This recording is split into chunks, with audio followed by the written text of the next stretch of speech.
Welcome to the 11th set of ideas that we are going to exchange today.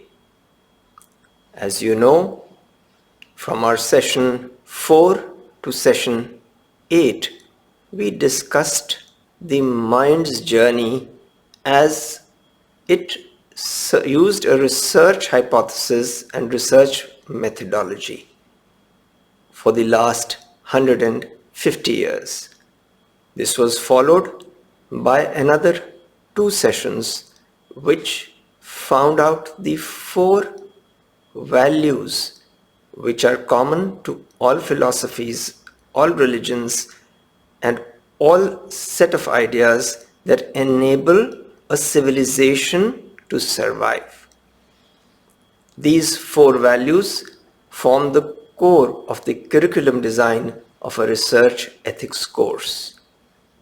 However, after these 2 sessions and giving these 4 set of values, shared values, we need evidence. This 4 set of lectures from 11th to 14th sessions, we will see how the journey of the mind, which we started in lecture 4, ended in lecture 8, how it has changed its exploration in 2008.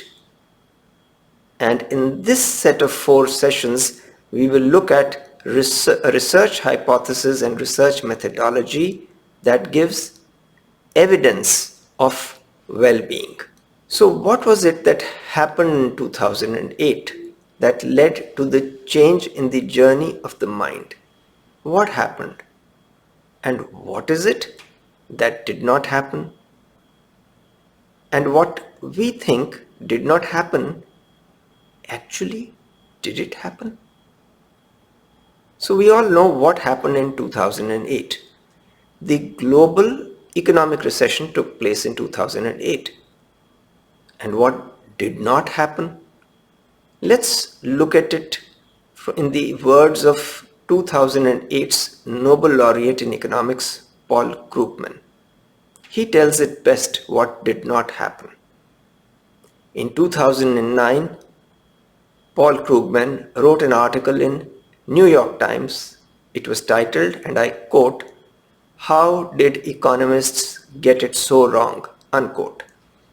He felt sad that no school of economics could predict 2008's recession. So the recession happened, and what did not happen? Everybody feels that a prediction did not happen. The first line of Paul Krugman's article was also the first subhead. It said, and I quote, "Mistaking beauty for truth," unquote. The search for truth is implied in the very first subhead. It is also implied that often what we take to be true may not be so, because we take whatever is beautiful to be true, and beautiful depends on sense perception, which is our first way of knowing in the IB curriculum. So he says that mistaking beauty for truth. So what we think is beauty is not truth. So a method or a methodology of research or research methodology should reveal the truth in every situation, more so in a grave situation like 2008. So we know that the recession happened, and everybody feels that a prediction did not take place. But did it actually take place? Was the prediction actually there? The article which Paul Krugman wrote continued, and I quote the article. He says, "It's hard to believe now, but not long ago, economists were congratulating themselves over the success of their field. Those successes, or so they believed, were both theoretical and practical, leading to a golden era of the profession, unquote. The golden era of economics went bust in 2008. So did the people, the world, and its governments. Was it a lack of ethics that led to it? Without ethics, can research ethics, which is the title of our course, exist? So we know that the recession took place. We know that the 2008 Nobel Laureate in economics believes that nobody could predict it. Yet, if we search very closely, we find that there was one evidence of prediction of the recession in 2008. Not only did this evidence exist, but it was also having a mathematical basis to it. It gave a mathematical calculation how the pain that will be felt because of this impending recession will be evident to all after end 2007. What was the point of view that led to the prediction of 2008 recession that no school of economics could do, that the Nobel Laureate is not aware of? What was this point of view and what enabled this prediction? Because Paul Krugman is very clear that mistaking beauty for truth led to the problem. So was this prediction unable to get attracted to the beauty and could only find the truth? When you are doing your PhD research, broadly speaking, 4 things need clarity. First, the type of research done. Second, how data is collected. Third, how is it analyzed? And fourth, the rationale for choosing the method and tools for research. While writing the thesis, it is always good to start with your methodological approach and data collection method. A description of your methodological approach, justification of choices while describing your methodology chosen is important.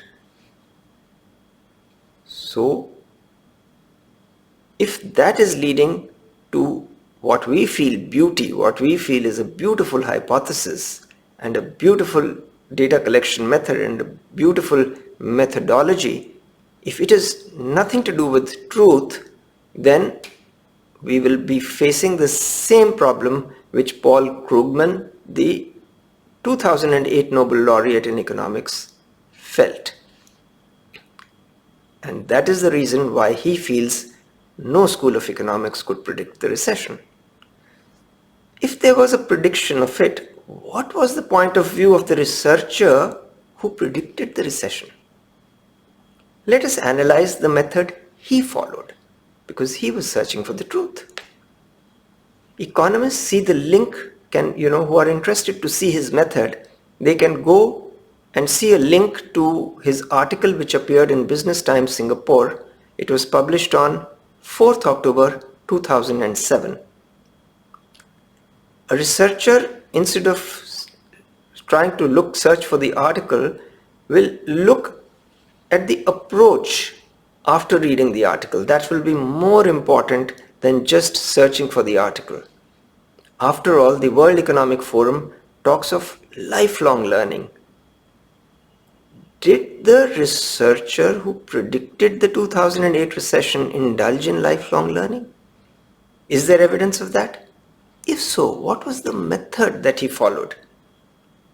When we go deeply into the subject, we find that the researcher worked on a book titled How to Prevent Recession, which means he not only predicted 2008 recession, but also subsequent to that, instead of resting on the laurels, was interested in finding out how to prevent such an occurrence again.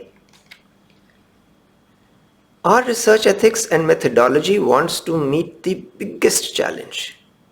That is what the OECD wants, a new curriculum for education. Can we check a method that too has met such a challenge? Can we learn from that method? Can we use that method? Can we apply that method in our research methodology to find a curriculum for research ethics that can guide a curriculum for study of all subjects? OECD's change of goal was caused by the 2008 recession. Can we examine the viewpoint or method that predicted this recession? If not, was the method or point of view or ethics of research revealed by the researcher when he tried to find how recessions can be prevented? What was the method he used? The researcher has started with what the conclusion of OECD is.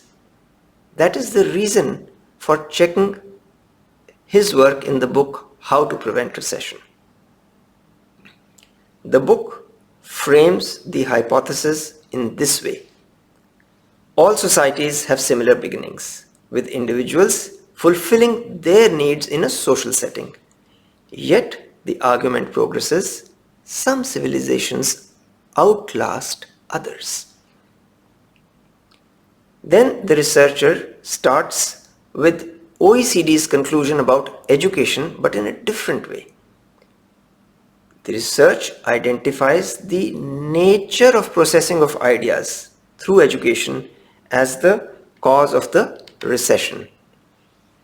As there is a similarity in OECD and the researcher and author's approach, we can see his method too.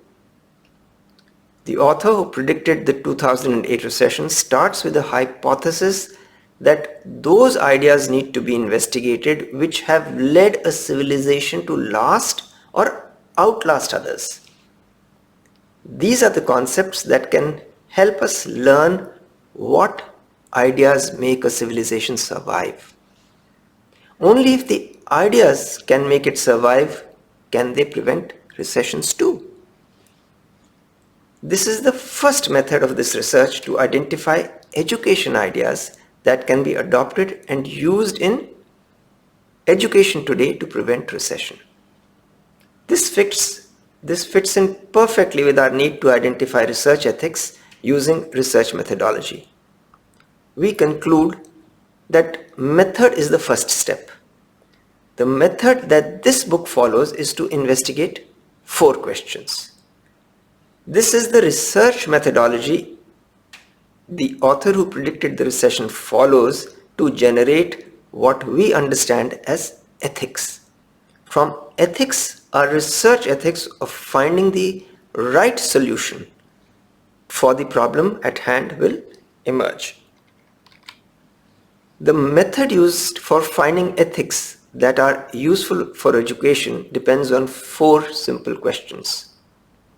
The hypothesis used a method that formulated it into 4 simple research questions. These were investigated to develop a curriculum just as OECD, World Economic Forum and India's NEP, National Education Policy 2020 seek to do today. So what are the 4 questions? First, which civilization can give a context for study of management today? As the 2008 crisis was being blamed on the MBA curriculum at that time, that was the first task for investigation that was chosen. Secondly, what is the role and significance of humans as a part of nature? That needs investigation. This question investigates how the context of human life as a part of creation has been understood in the chosen civilization. Whichever civilization has outlasted, how is it understood the role of human beings as part of creation? Its proper investigation or approach of a community helps civilization to outlast.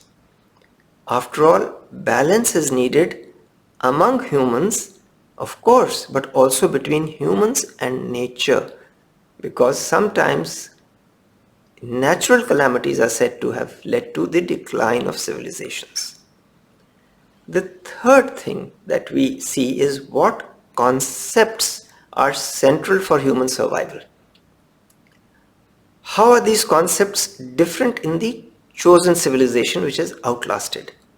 This is the third methodology for investigation. And fourth, which are the ideas that create background for education? How are these background ideas different in the chosen civilization? So, what makes this research of how to prevent recession useful for us? The research chose the ancient Indian civilization and has listed many reasons for it. Those who are interested can refer to the book. We will just take it up from there because that will need another course. The other three questions were answered using its concepts of the ancient Indian civilization. Two things make this research useful for us. First, the contents of the research give us our curriculum for research ethics using research methodology. Because the book explores the method of search from where ethics emerges. From method of search, research emerges as well as its methodology and ethics.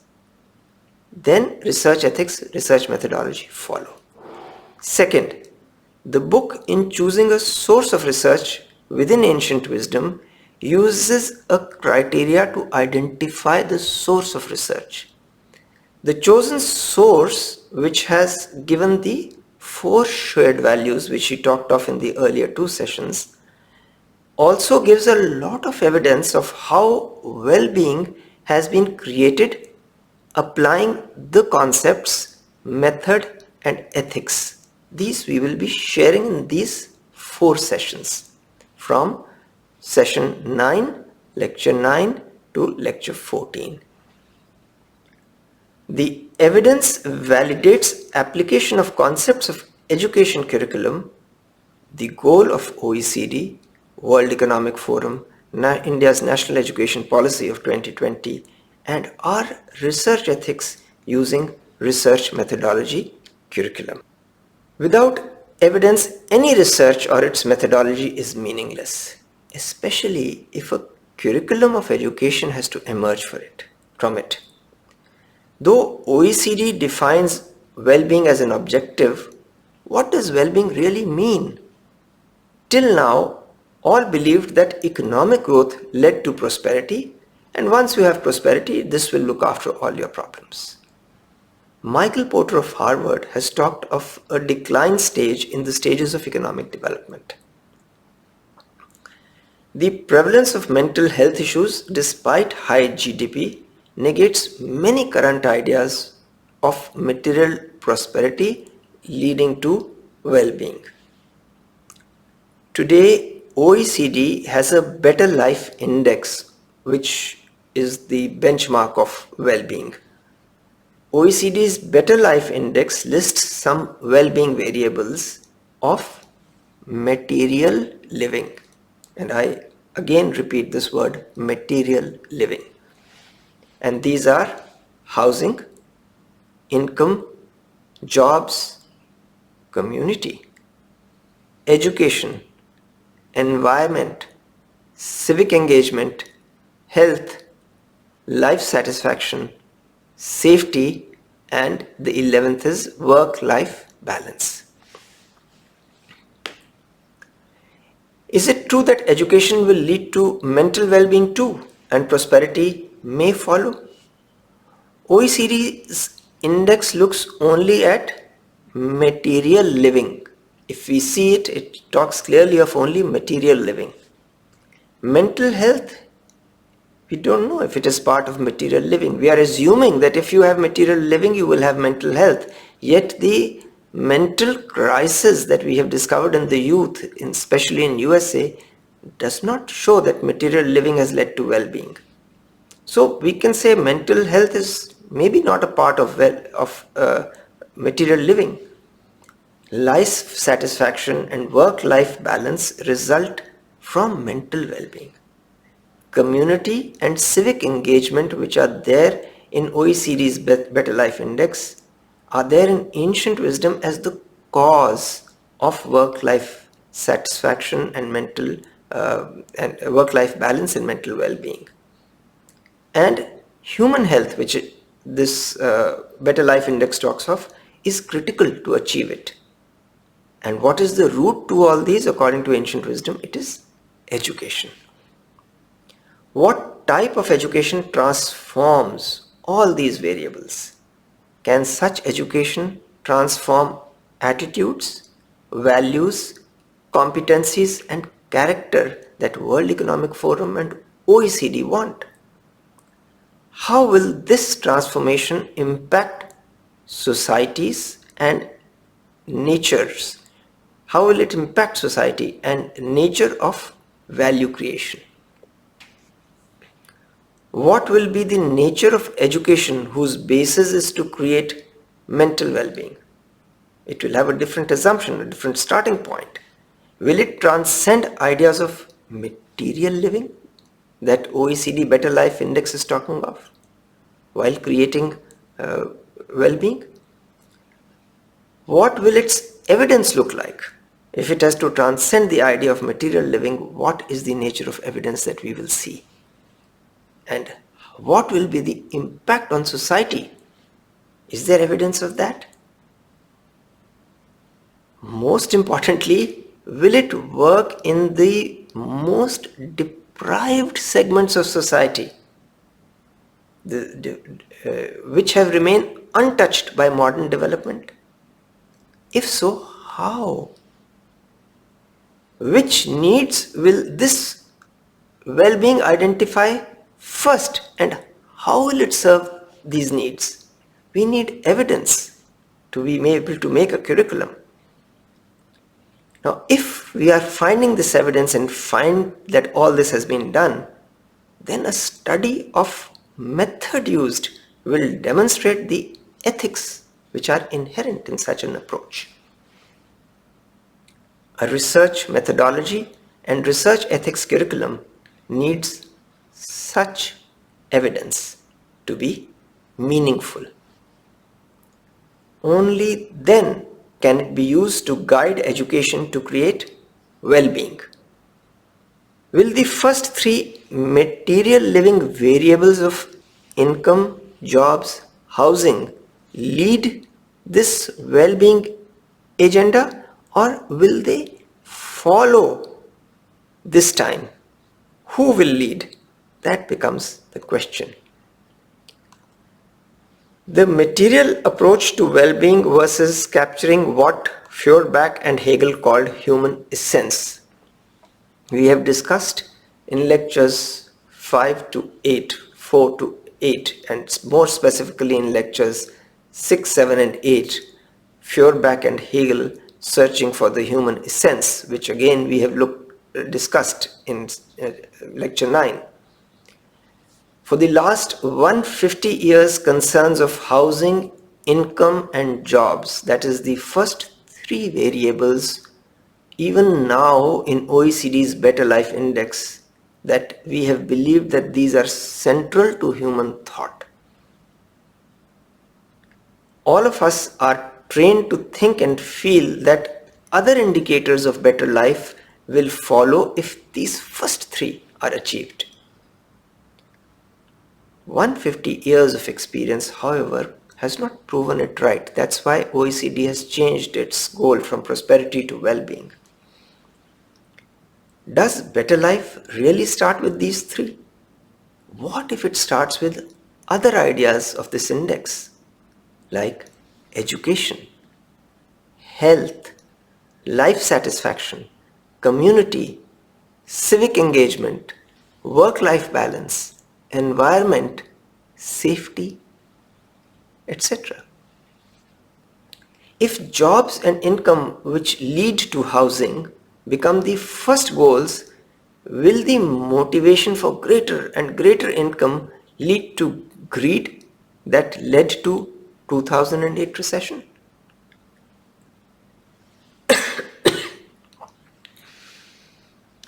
Ideas of material well-being can definitely start with these indicators, but the goals of education, if they start here, may lead to the same problems as we faced in 2008. Because after all, jobs are given by companies. If corporate goals do not follow what Hegel and Feuerbach call human essence, will they not reward those with the smartest ideas on how to make a quick buck? Should ideas start with how to make a quick buck at any cost? Or by using a different conception of human essence and purpose of business and life? Where should ideas start from? Because the starting point of ideas has to be the starting point of education. Who can impart ideas of a different awareness of human essence? Only education can do that. So, evidence of how education transforms individuals and society to create well-being is needed. In the early 1900s, we are giving this evidence now. And this evidence, we are looking at how things have changed in a particular place from early 1900s to now, 2020. In early 1900, an assorted cluster of mud huts and a few brick and mortar houses and a population of less than 200 existed in a very remote, small hamlet in South India. We are taking evidence now, which will help design our research methodology, research ethics and curriculum. So there was a small hamlet with a few mud huts and a population of less than 200 in a very remote corner of South India. This is a good sample setting. We will examine what has happened here to see if well-being can be promoted, especially using ideas of education to create a spirit of service among students to meet OECD's community civic engagement variables. So what happened here? A private individual who was a resident of one of these houses opened a primary school here about 40 years ago. What has happened in this hamlet of 1900s gives us data and evidence. There is a perfect congruence of its goals with seeking the essence or the spirit of Hegel 40 years ago and with what World Economic Forum, OECD and National Economic Policy of India seek today. This primary school which was started, its website states its objective, and I quote, "The physical, mental and spiritual aspects of the personality of the student are sought to be developed with a stress on character development. A major focus of the school is character development, in addition to academic excellence, inculcating the virtues of adherence to truth and discipline, dedication to duty and devotion to the supreme is as important as academic excellence," unquote. We also see the emphasis on the essence or spirit in addition to academic excellence. This is the essence or spirit that Hegel and Feuerbach were discussing. Where is it? Is it outside human beings or inside human beings? And is it inside human beings as senses, sense perception, sensuousness, and IB curriculum uses sense perception as the first way of knowing. So we see the emphasis on seeking the spirit in addition to academic excellence. The four human values that we talked of in the earlier two sessions of truth, righteousness, peace, love were formulated here and followed. Spiritual essence is developed and shown in the motto. The motto of this educational institution is speak the truth, follow righteous conduct. This was ancient Indian way to the goal of education. Liberation from the non-essence.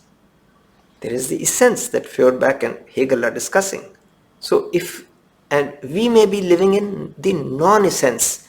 That is why we are facing all our problems. So this school wants to liberate us from the non-essence. Feuerbach may believe that if essence is described as in non-sense, without the use of the sense organs, it would be nonsense according to him, because it is not dealing with the senses. So that is the way Feuerbach would have looked at this conceptualization. But let's look at it, what has happened. We can see whether using material infrastructure to discover human essence is possible. The evidence of education creating well-being ideas and practices is given here. The primary school, which was set up 40 years ago, has expanded to a secondary school today. We can look at its picture now. The students benefit from all supporting infrastructure for character development. And you can see the kind of infrastructure that is there. You can see the sports, what kind of facilities are there for sports. Apart from values, academics, sports and extracurricular activities, which all schools do, students learn to serve villagers. Another school was opened in a nearby district up to class 12 with all facilities in a 27-acre complex of 2 school buildings, 2 hostel buildings, vast playgrounds, etc.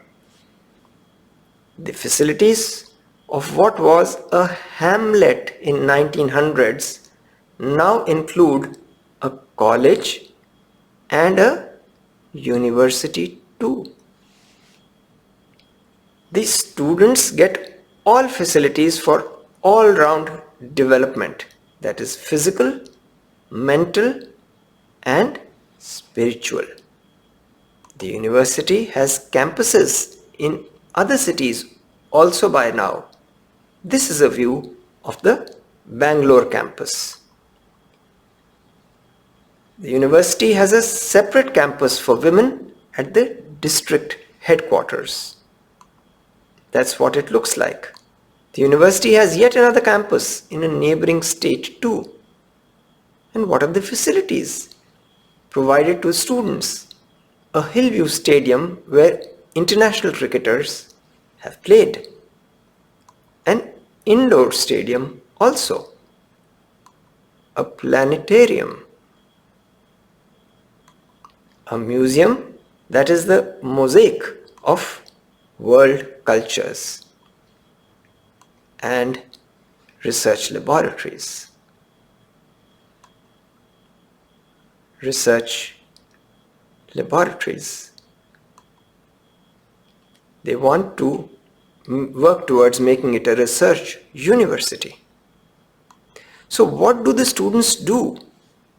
They serve the villages nearby as part of their curriculum.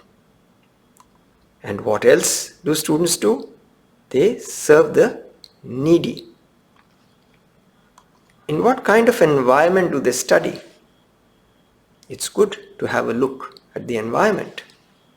And where is the administration of the university housed? This is the administrative block of the university. So what is that one habit that students can't forget when they become alumni?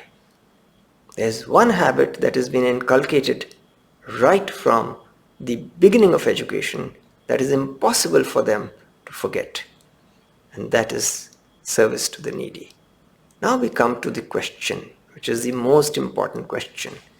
How much does education cost here? If you join in, say, the primary school and complete your PhD here, how much will be the financial damage to your parents' pocket?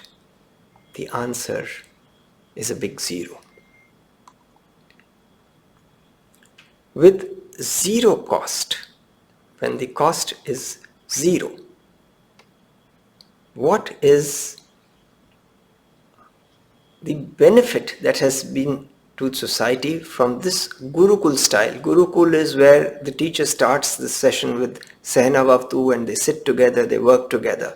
So this Sehna Vavtu may not be a mantra that is recited in every class today, but we are using this as a spirit of the Gurukul tradition. So how many have benefited from this Gurukul style value-based ancient wisdom? The well-being of society rests on a pillar of education. How to strengthen this pillar? This system of education uses ancient Indian wisdom. It adds it to its current curriculum. Whatever is the current curriculum which is being followed in the world today, it just adds ancient wisdom to that in the current curriculum. This helps transform character, attitudes, develops values, and creates transformational skills that World Economic Forum, OECD, and National Economic Policy ask for. It teaches 4 human values by example, not just percept. Till 2019-2020, over 14,000 students have graduated from the university since 1969-70. So that's almost 50 years. Using this philosophy, many private trusts have set up 120 schools under the same umbrella all over India. 50,000 students have received education using this philosophy, while over 8,000 students in what was, let's remember, a remote hamlet in 1900s have received free education. Boys and girls are enrolled. How? Using a merit-based policy, irrespective of income, class, creed, religion or region, with no reservation or preference for any particular community or religion. One of the core values sought to be developed is selfless service to society. It also teaches reverence of parents, elders, and dignity of all individuals. It seeks to develop self-confidence, academic excellence, communication and social skills, analytical ability, self-discipline, and positive thinking with a unity of thought, word, and deed. Now, will this adding of goodness in the student's mind to create well-being be at the cost of academic excellence? If many may say that, some may say that it's a waste of time sending students to villages to serve, to spend so much time giving them these kind of facilities like a planetarium, etc. Will it be at the cost of academic excellence? Let us look at the evidence. The school has been rated among the top 10 ranked CBSE schools in India. The university was described by NAAC, which is the National Assessment and Accreditation Council of India, as, and I quote, the crest jewel of the Indian university education system, unquote. The university's vice chancellors have been eminent scientists, economists, etc. In 2019, the average academic staff to student ratio was 1:11. The system of education they use here is called Educare or Vidya Vahini. Its international organization, inspired by such ideals, works in 126 countries with 2,000 centers. It has adopted 113 communities globally to participate in long-term care and nurturing in medical, environmental care, service, education, healthcare, youth issues, women's issues, and children's issues. The international organization today has 44 schools following Educare and 33 institutes. A mind which is living in the awareness of the essence that Hegel and Feuerbacher are debating where it lies, the mind living in the awareness of this essence must reside in a healthy body. This is what wisdom says. So the body must be healthy because the human being is a mind-body complex. That's what we understand humans to be. Until scientific materialism said that the mind ejects thoughts as the liver secretes bile. Wisdom seeks that the intellect be developed in a manner that it can guide the human mind to live in the awareness of the human potential. That is, the ability to create excellence and fill it with goodness. For that is the nature of essence that pervades the universe. Philosophers like Hegel, Feuerbach debate where it is. Isha Upanishad, based on the experience of thousands of years of search, inner search, just tells us through that experience that it is here, there, and everywhere. This essence leads to balance through all phenomena like cycles of nature. Why are cycles of nature surviving? Why is there balance in the universe? That it says is because of this essence. And because that essence is within human beings also, they are also capable of being in balance within themselves and with nature. This awareness is an experience of bliss, not just temporary or passing happiness that the sense organs provide through temporary pleasure and pain sensations. It leads us to be in a state of joy, irrespective of temporary setbacks, because we know that change is the nature of nature that surrounds us. A healthy body is a very important tool to arrive at this conclusion through personal investigation. While education can make the mind healthy, for some, a hospital may be needed to restore the good health of the body so as to continue investigation of reality. So around the time the school was opened, so was a general hospital. Let us remember that this was not the government organizing it or a very large corporate as part of its CSR or corporate social responsibility doing this. That after the school, now let me set up a hospital because I have adopted this village. It was a resident of one of those huts who was born there who was doing it, a private individual of what was a small hamlet of less than 200 population in the 1900s. If asked about what power drove him, he would say it was the power of selfless love which was being now inculcated in the students, and it was that power with which the hospital was set up and using which it served the needy and the sick. The funds, according to him, followed without any solicitation. They continue to do so till date. We have seen Jesus talk about love, Vinova Bhave, using it, and some philosophers viewing it as the essence. Feuerbach accused Hegel of putting it outside humans. He brought it back within humans, but in the form of sensuousness and sense perception. The modern curriculum we find has sense perception as the first way of knowing. Here we see that creating the hospital does not deny the importance of keeping these sense organs perfectly healthy, but looks at education to impart the missing essence. How to use the sense organs is the purpose of education. Hence, health signified by the hospital may be a necessary condition for well-being.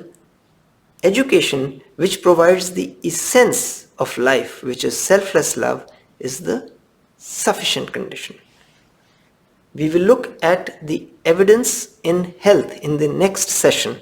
Let us see the implications of education here. Let's proceed with that right now. Let's look at the concept of well-being, the essence, and the human body in which we can experience the essence and well-being. It is clear that the essence for OECD is well-being. OECD seeks it as a new goal. However, it has to be experienced by humans living in a physical body. But what is the essence of well-being? What creates well-being? Is the tool for experiencing well-being, that is the body, the only factor? The emphasis on hospital and health as a primary determinant of well-being cannot be denied. The quality of sense experience is determined by human health. It is definitely critical for gaining knowledge. But in education, is sense perception the first way of knowing as given in the IB curriculum? Or is there more to life? The experience of selfless love we get from our mother is the first demonstration that physical sensation is not the only way of measurement of well-being. Family ties give us a feeling of belongingness. In Maslow's need hierarchy, food, clothing and shelter are the first needs before belongingness. This is true. But a sense of belongingness that mother has provides them initially. Education, as is shown in the evidence earlier, creates this belongingness among those not economically fortunate. The goals of community and civic engagement and life satisfaction are met through such education. Is this the essence of well-being? Is a spirit of selfless love not capable of giving an experience of transformation of the human heart? This way of knowing does not relate to the sense organs. The sense organs can experience comforts and luxuries during later years of life, giving experience of the essence, that is, self-satisfaction, which comes from serving. Sharing is a habit which is best formed in youth. The Isha Upanishad teaches us that the essence is everywhere. Why not find and experience the essence in the poor and the deprived in society? First, education seeks to serve all and love all as all have the same essence which is in oneself. If such was the feeling in the heart, the 2008 recession would have been prevented and self-discipline would have contained the 2020 problems also. So let us look at the focus of education and well-being as a debate between income and outcome. So it's an income versus outcome debate. The concept of education with a focus to create well-being. The OECD index shows a focus on income. 2008 had a similar focus. What we have seen is that to limit greed, which caused 2008's recession, we need self-discipline. Why is self-discipline taught to students in the evidence given here? Ancient wisdom disciplines the mind to check the outcome first. It also seeks to develop faith, which IB curriculum also says is the way of knowing. However, it seeks to develop faith in oneself by helping each student discover their own individuality of talent and creativity. Wisdom says, first discover who you are to discover your own unique talent. Speaking the truth and righteous conduct reveals their own truth to each and every student, or the essence reveals to every student the essence of his individuality and creativity. Then this revealed essence aligns them with all of society. experiencing essence generates self-confidence and ability to add unique value to society. With such a self-confidence steeped in humility, students do not feel like supplicants willing to do any act, even if it harms society, just to earn their daily bread. They seek to create value using their unique creativity and individuality. They consider outcome of actions before income. They are sure that they can contribute and they know how to do it. This is the difference in the outcome of ancient wisdom's education ideas. Is this just a set of words? The institution that we have studied, whose evidence we have given above earlier, challenges students to test it in life by not allowing campus recruitment. They leave the students with education suffused with values to check their self-confidence by finding employment themselves. The target, unlike in other academic institutions, is not on getting the best campus placement, but on discovering one's own unique talent and developing self-confidence. Admissions would stop if this was not practical. The cues to join the institutions show that it must be working. Is this because education is free? This may not be so, for we find the financially wealthy also are in the queue to send their children here. So, is the focus on income interpreted by students? See, when students are graduating and they are competing to get the best placement, best job, and they're competing for income, and that is that single pointed goal with which they are trying to educate themselves. So this focus on income, is it being interpreted by students as a sign of fear of the future? I don't know what the future will hold, so let me make myself strong by getting a good income. While the focus of the current education is to give self-confidence in one's values, in one's ethics. Education should reveal to them their capabilities and their own potential. It should liberate them from all fear, except one fear, the fear of doing a wrong deed. The current focus on entrepreneurial development in education is a trend in this direction. Indian society set many examples in the past. The strength of its techniques and philosophy attracted scholars and students from all over the world. Is there any practical evidence of the power of its concepts? The evidence here gives probably the best example the author of the book How to Prevent Recession could find. However, others too exist. Time does not permit right now elucidating them in detail. Also, they do not have this evidence of 40-50 years. Did Vinoba Bhave have any aspect of income in mind when he went on foot in village by village by village to loot their land, something that they are most attached to, with only one tool? And what was the tool with which he went to loot? It wasn't a pistol, a gun, the rule of law. He went to loot them with selfless love. What made people participate willingly in the largest peaceful land transfer in history?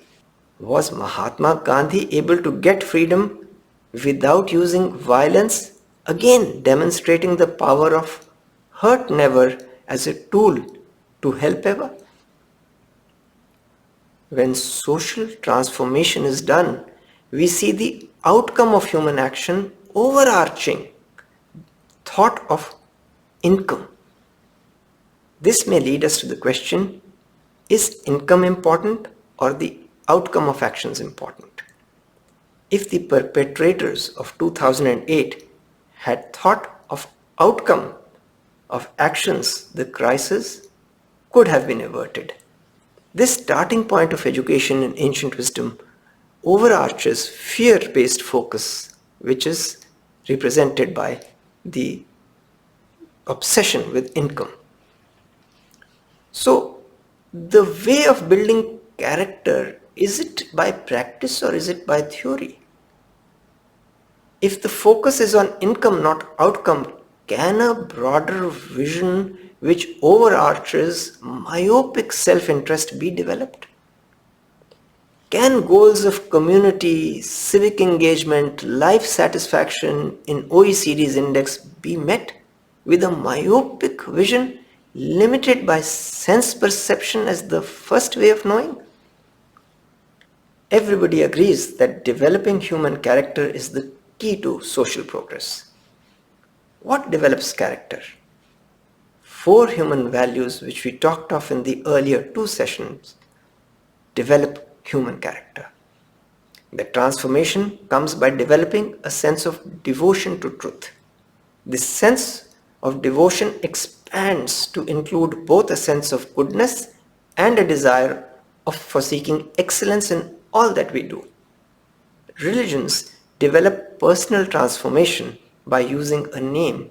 They also use a form for ease of comprehension. Differences in the form, that is Jesus, Buddha, etc., should not dilute the essence which unites all such names and forms which signify excellence filled with goodness. Prayer to forms of excellence and goodness develops humility. It has been a very powerful transformative tool used by religion. The formless, praying to the formless essence is also worshipped in India.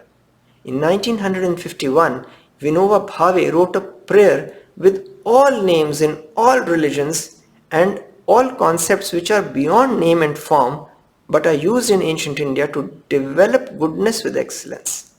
He wrote such a prayer. This is one of the concluding prayers used twice daily by students and all those who gather at the educational complex whose evidence we have just given earlier. The name and form of the creator of this complex is not being shown here.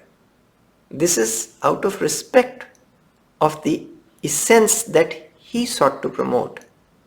And he always sought to promote the essence above name and above form. That is the highest goal that he set. Character is not built by theory. It is practices that build character. The practice of speaking the truth, following righteous conduct, the practice of devotion to duty that can be built with the concept of devotion to goodness with excellence, etc., etc. The book How to Prevent Recession gives a list of secular practices to be followed for character development which are used at this educational institution. A new academic journey is therefore needed to find the way of building character. There are 3 aspects to personality in ancient Indian tradition: physical, mental, and spiritual. The spiritual is the essence that Feuerbach finds that Hegel removed from within humans. Is the existence of essence a valid concept, especially in education?